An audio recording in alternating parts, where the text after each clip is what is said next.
Jubilee Hills election వచ్చింది, మీ అందరికీ తెలుసు. సరిగ్గా 2 ఏళ్ల కిందట మీరు మా అందరి మీద దయతోని ఆశీర్వదించి మళ్ళీ కేసీఆర్ సార్ ముఖ్యమంత్రి అయితేనే ఈ రాష్ట్రంలో పేదవాళ్ళు బాగుంటారనే ఉద్దేశం మీద షేక్పేట్లో కూడా మీరందరూ మాకే ఓటేసి మాగంటి గోపీనాథ్ గారిని గెలిపించినందుకు ముందుగా మీ అందరికీ శిరస్సు వంచి ధన్యవాదాలు తెలియజేస్తున్నాను. మీరు హైదరాబాద్లోనేమో మీరు ఎవరు నమ్మలే కాంగ్రెస్ వాళ్ళు, వీళ్ళు లంగలు దొంగలు వీళ్ళు నమ్మితే ఆయన కుంప ముంచుకుంటారని చెప్పి మీరు ఎవ్వరు ఓట్లు వేయలే కాంగ్రెస్కు. హైదరాబాద్లో ఒక్క సీటు కూడా రాలే కాంగ్రెస్కు. ఓఆర్ఆర్ లోపల ఒక్క సీటు కూడా కాంగ్రెస్ పార్టీకి మీరు ఇవ్వలే పోయిన ఎలక్షన్లో. బీజేపీకి కూడా ఒక్క సీటు అడ్డిమారి గుడ్డి దెబ్బల గోషామాలు వచ్చింది తప్ప వాళ్ళకు కూడా ఒక్క సీటు కూడా రాలే.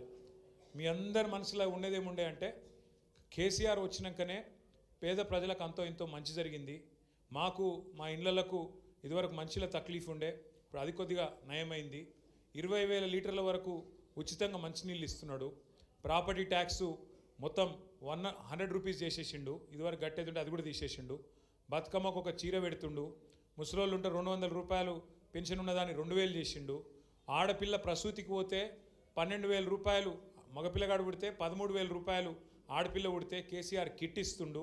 అట్లా అన్ని రకాలుగా చూసుకుంటుండు కేసీఆర్ గారు అని చెప్పి లగ్గమైతే 1,116 రూపాయలు కళ్యాణ్ లక్ష్మి షాదీ ముబారక్ పేరు మీద ఈ రకంగా పేదవాళ్ళను కడుపులో పెట్టుకొని చూసుకుంటున్నాడు కేసీఆర్ గారు అని చెప్పి ఒక మంచి ఆలోచనతో. అట్లాగే హైదరాబాదులో మీకు తెలుసు నాకంటే బాగా గత 10 ఏళ్లలో ఏ రకంగా మనం అభివృద్ధిని కూడా ముందుకు తీసుకొని పోయినామో మీకు తెలుసు. మీకు దానికి సాక్ష్యం మీకు షేక్పేటలో అయితే మీ ఎదురుగానే అంత పెద్ద ఫ్లైఓవర్ వచ్చింది. షేక్పేట ఫ్లైఓవర్ ఒకప్పుడు ఎప్పటి నుంచో అడుగుతున్నారు మీరు, మళ్ళా కేసీఆర్ గారి పరిపాలనలోనే ఆ పని కూడా అయింది. పక్కకు మల్కం చెరువు అయింది, ఒకటిగా అది చెప్పుకుంటూ పోతే చాలా పనులు చేసినాం, మీ అందరికి తెలుసు. సుస్థి చేస్తే బస్తీ దవాఖానలు పెట్టినాం, 5 రూపాయలకి మంచి భోజనం, 5 రూపాయలకి మంచి భోజనం, మరి నాణ్యమైన భోజనం పెట్టుకున్నాం. ఇంకోటి ఒక బతుకమ్మ చీరలే కాదు, ముస్లింలు ఉంటే రంజాన్ తోఫా, క్రిస్టియన్ ఉంటే క్రిస్మస్ కానుక, ఇట్లా కులాలు మతాలను లేకుండా అందరినీ కడుపులో పెట్టుకొని పేదవాళ్ళను మంచిగా చూసుకున్నాడు కేసీఆర్ గారు. అందుకే మీరందరూ కూడా జిహెచ్ఎంసీ ఎలక్షన్ వస్తే గెలిపించారు. అట్లాగే హైదరాబాద్లో ఏ ఎలక్షన్ వచ్చినా గత 2014 నుంచి ఇప్పటిదాకా ఓట్లు వేసుకుంటూ గెలిపించుకుంటూ వచ్చినారు.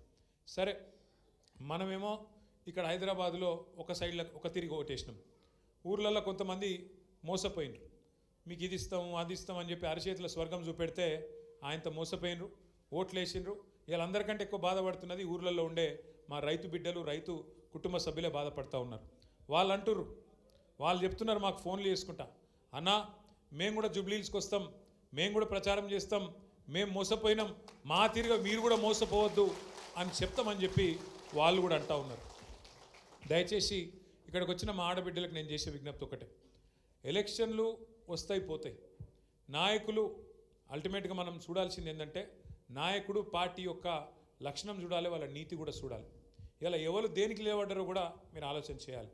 కేసీఆర్ ఉన్నప్పుడు ఎట్లుండే పరిస్థితి ఇవాళ ఎట్లయింది మీరు ఒక్క నిమిషం. 2 ఏళ్లలో కాంగ్రెస్ ప్రభుత్వం వచ్చినాక ఒక్క మంచి పని ఏదన్నా ఒక్కటి చేసిరా ఒక్కసారి మీరు ఆలోచించండి.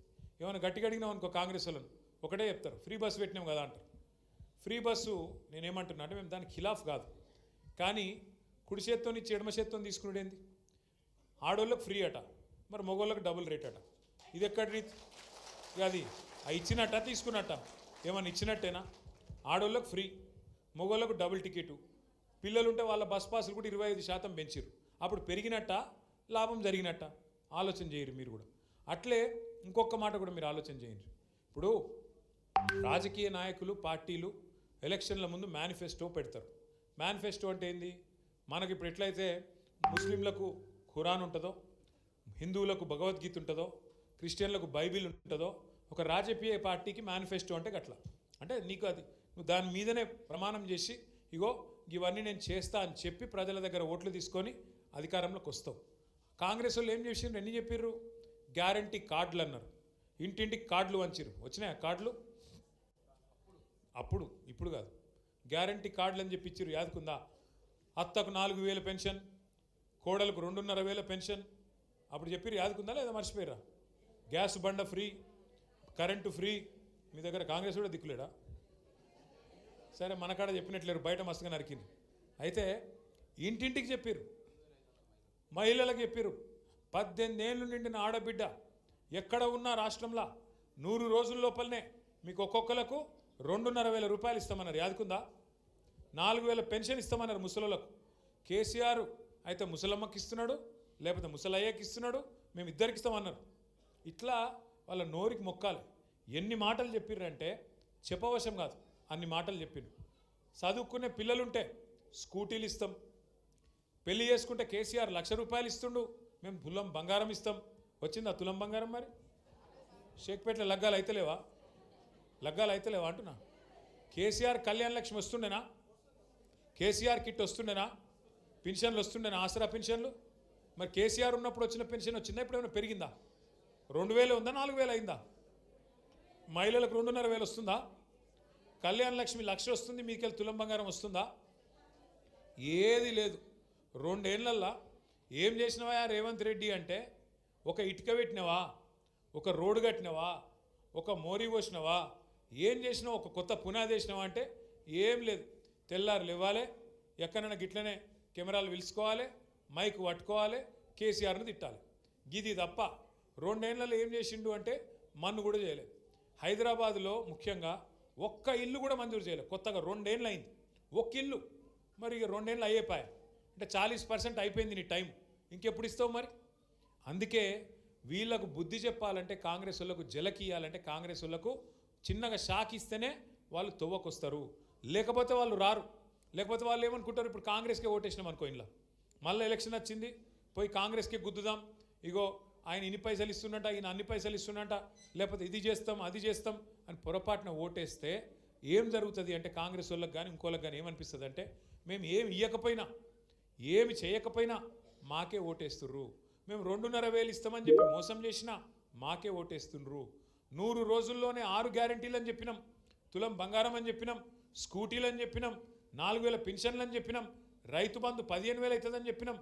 ఇన్ని చెప్పినా, ఇన్ని రకాలుగా మోసం చేసినా మళ్ళీ మాకే గుద్దుతున్నారంటే మేము చేసేదే కరెక్టు, మోసమే కరెక్టు అని కాంగ్రెస్ వాళ్ళు అనుకునే ప్రమాదం ఉంది. ఇంకొక మాట కూడా దయచేసి మీరు ఆలోచన చేయండి. మొత్తం తెలంగాణ ఈరోజు మీదికే చూస్తున్నారు, జూబ్లీ హిల్స్ దిక్కు. ఎందుకంటే తెలంగాణలోని గరీబోళ్ళందరూ మీదికే చూస్తున్నారు. మరి కాంగ్రెస్కు బుద్ధి చెప్తేనే, కాంగ్రెస్కు మీరు కరెంటు షాక్ ఇస్తేనే రేపటి రోజున తెలంగాణలో ఉన్న గరీబోళ్ళకు కూడా పథకాలు వస్తాయి. లేకపోతే మాత్రం కాంగ్రెస్ వాళ్ళు ఒక్క కొత్త పథకం తేరు, ఇచ్చిన మాట ఏది నిలబెట్టుకోరు. 420 హామీలు ఇచ్చిండ్రు. ఎన్ని మాటలు చెప్పిండ్రు? బీసీలకు 42% రిజర్వేషన్ ఇస్తామని చెప్పారు, ఇచ్చిర్రా?